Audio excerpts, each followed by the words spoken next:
Beaucoup pensent que préparer sa succession, c'est un truc de riche. Alors qu'en réalité, c'est juste une question de bon sens. Et il y a quelqu'un qui a commenté sur une de mes vidéos en me disant finalement, préparer sa succession, ça n'a pas de sens parce que l'impôt sur la succession ne concerne que 13% des héritages. Alors 13%, ça peut paraître peu, mais c'est quand même énorme.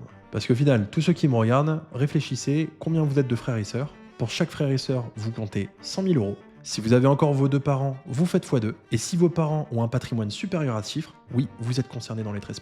Alors, c'est très simplifié, mais ça permet déjà de se donner un ordre d'idée. Et la succession, ça va de 20 jusqu'à 60% de frais de succession. Donc ça peut aller très vite. Et si ça vous concerne et que vous dites, finalement, on verra plus tard, et bien souvent, plus tard, c'est souvent trop tard. Et au final, on va même pas parler d'impôt sur la succession. Vous pouvez très bien dire, non, mais nous, on n'est pas concernés par ça. Peut-être. Mais ça veut pas dire que pour autant il faut pas la préparer. Parce que oui, même un petit patrimoine, ça peut vite partir en live dans une famille quand ça n'a pas été discuté en amont. Généralement les familles du défunt se déchirent. Évidemment, dès que ça dépasse un peu des abattements, sans planification, c'est l'État qui va venir se servir avant vous. Et au final, faut se dire une chose, quand il s'agit de transmission ou d'héritage, c'est pas qu'une question de bien, c'est une question de protéger ses proches. Parce que oui, si tu es en couple et que tu es pacsé sans testament ou en concubinage, dis-toi que la maison que tu as achetée avec ton concubin, si tu décèdes, ton autre moitié, si elle veut l'utiliser, c'est ce qu'on appelle un droit d'usage, ça rentre dans la succession, et elle paye 60% si elle veut pouvoir rester dans la maison. Donc non, la transmission et la succession, c'est pas qu'un truc de riche. Ça concerne tout le monde. Alors pour ça, attention, il faut, avant de crier alerte, alerte, il faut absolument que je fasse quelque chose pour pas que l'État vienne me dilapider mon patrimoine, on se calme.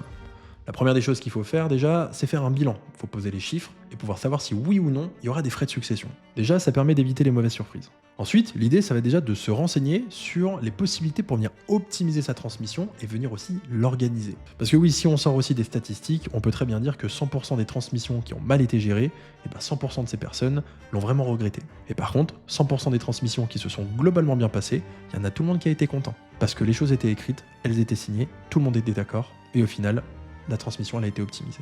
Donc faut pas voir ça comme une démarche financière, faut plutôt voir ça comme une démarche de tranquillité pour ses proches. Donc une fois que tu as fait le bilan, évidemment, il faut être accompagné, il y a beaucoup de compétences à maîtriser dans une succession. Et ça, c'est notre expertise chez Optimi. Donc si tu cherches un bilan et si tu cherches à savoir où tu en es, tu peux venir nous contacter et on se fera un plaisir de t'aider pour ta transmission. Et si c'est pas encore d'actualité, tu peux aussi t'abonner et tu peux aussi écouter notre podcast Riche de Sens où justement on va parler de succession, donc on t'attend de l'autre côté.